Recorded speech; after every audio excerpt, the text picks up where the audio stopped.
আপনি যেভাবেই হোক, যে করেই হোক আমাদের ন্যায় বিচার পাইয়ে দিন। আমরা কোনো দ্বিতীয় পরীক্ষায় দিতে চাই না, অন্তত এই চাকরির প্রশ্নে। যারা যোগ্য তাদের চাকরি নিশ্চিন্ত করার দায়িত্ব সরকারের। চাকরিটা আমি পেয়ে গেছি বেলা শুনছো না, আজ সেই গান আমূল বদলে গেল হাহাকারে আর্তনাদে। আজ আর কেউ বলছে না চাকরিটা আমি পেয়ে গেছি, আজ সকলের একটাই হাহাকার, চাকরিটা আমি হারিয়েছি বেলা শুনছো। সোমবার নেতাজি ইন্ডোর স্টেডিয়ামে মুখ্যমন্ত্রীর কাছেও তাদের একটাই জিজ্ঞাসা, আজও কি আমরা নিজেদের শিক্ষক পরিচয় দিতে পারি?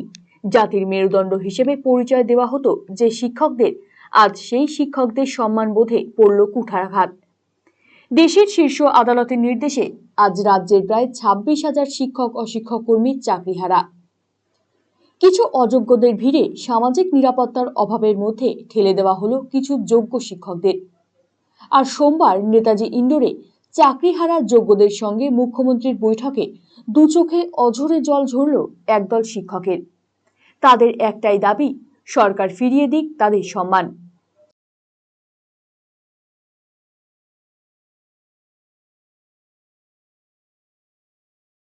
আমাদের জীবন এবং জীবিকা আজকে সংশয়ের মুখে।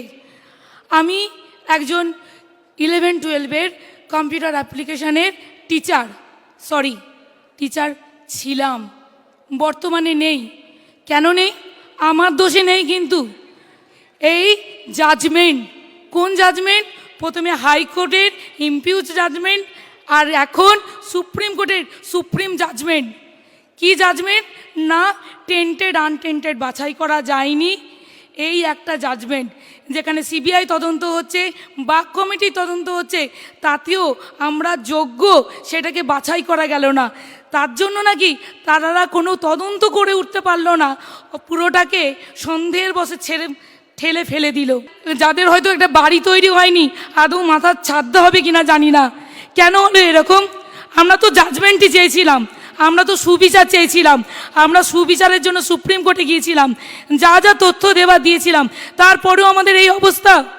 আমরা যারা 20,000 যারা যোগ্য, কিছু অযোগ্যের জন্য তাদের সবাইকে ফেলে দিল। আজকে হাহাকার করছে সবাই যে আমরা পরের মাসে খাবো কি, আমাদের বেতনটা আসবে তো, আমাদের সমাজে সবাই বলবে না তো যে দেখো কত টাকা দিয়ে চাকরিটা পেয়েছিলিস। আমার ফেসবুক গ্রুপে লিখেছে, কিরে কত টাকা দিয়ে চাকরিটা পেয়েছিলিস, আমার ন্যায় বিচার কোথায়?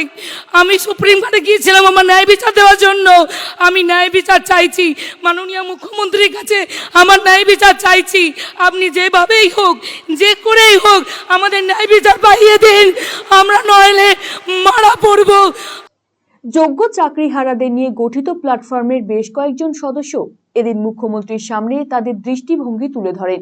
তাদের একটাই দাবি, আদালতের নির্দেশিত পথে তারা নতুন করে পরীক্ষায় বসবেন না। কিভাবে তাদের চাকরি ফিরে পাবেন তারা, তার প্রয়োজনীয় ব্যবস্থা করতে হবে রাজ্য সরকারকেই।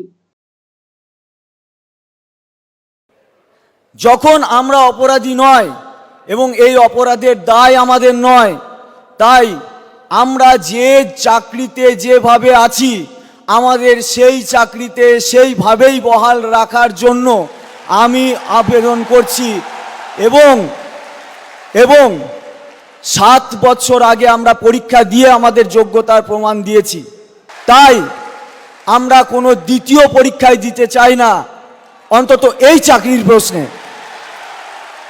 আমাদের এই চাকরিতে স্বমহিমায় বহাল রাখার জন্যই আমরা আবেদন করছি এই সভাকক্ষে। এদিনের বৈঠকের আবেদন জানিয়েছিলেন খোদ মুখ্যমন্ত্রী। ইচ্ছে প্রকাশ করেছিলেন যোগ্য চাকরিহারাদের সঙ্গে কথা বলবেন তিনি। সেই মতো যোগ্য চাকরিহারাদের নিয়ে তৈরি হয় সংগঠন, তাদের মাধ্যমেই বিতরণ করা হয় বৈঠকের পাস। কিন্তু সকালে পাস না পাওয়ায় নেতাজি ইন্ডোরের সামনে বিক্ষোভ দেখাতে থাকেন বিভিন্ন জেলা থেকে আসা চাকরিহারারা। এদিনের আলোচনায় নির্ধারিত সময়ে নেতাজি ইন্ডোরে চলে আসেন মুখ্যমন্ত্রী। তার আগেই সেখানে উপস্থিত হয়ে যান চাকরিহারা যোগ্যরা। সকলকে আশ্বস্ত করে মুখ্যমন্ত্রী স্পষ্ট করে দেন, যোগ্য চাকরিহারাদের চাকরি যাতে না হারাতে হয় তার সব পদক্ষেপ করবে রাজ্য। আদালতের রায় বেরোনোর 15 মিনিটের মধ্যে আমি নিজে চিফ সেক্রেটারি এডুকেশন ডিপার্টমেন্টকে দিয়ে ডিটেলস মিটিং করিয়েছি এবং আমরা আমাদের প্রসেস শুরু করতে বলেছি। আদালতের রায় বেরোনোর 2 ঘন্টার মধ্যেই চিঠি পাঠানো হয়েছে কমিশনকে। আমার বিশ্বাস, আমি আপনাদের বলছি, আমি এখন ভবিষ্যতেরটাও বলে রাখছি, ধরুন ক্লারিফিকেশনে বলে দিল না চাকরি করা যাবে না যতক্ষণ পর্যন্ত ফ্রেশ অ্যাপয়েন্টমেন্ট হবে না। আমায় দুটো দিক ভেবে রাখতে হচ্ছে, let the good sense prevails, এবং তারা যারা যোগ্য তাদের চাকরি না কেড়ে নিয়ে তাদের কাজ করবার সুযোগ দেবেন।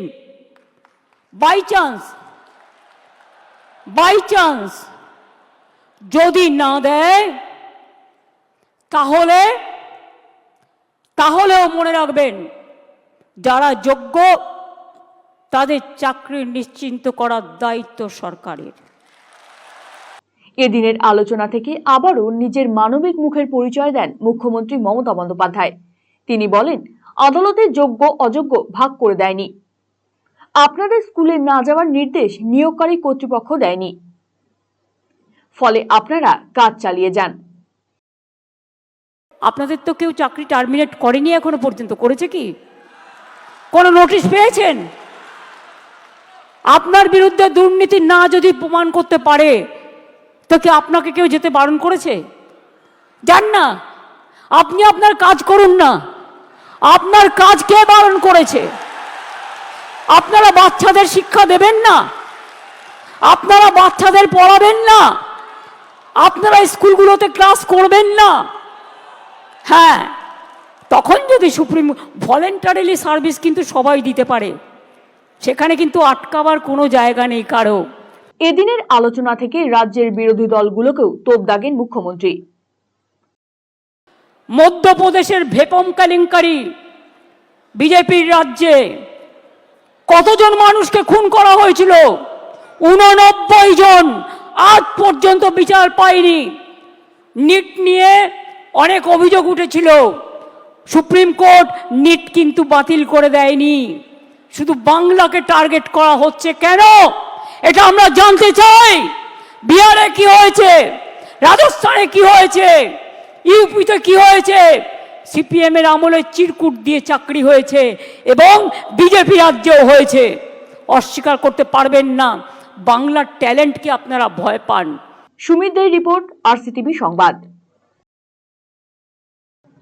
রায়গঞ্জবাসীদের জন্য সুখবর, যারা দীর্ঘদিন ধরে পেটের সমস্যায় ভুগছেন তাদের জন্য রায়গঞ্জ দিশারিতে আসছেন ব্যাঙ্গালোরের প্রখ্যাত গ্যাস্ট্রোএন্টারোলজিস্ট ডাক্তার ইরশাদ আলী, HMD, DNB।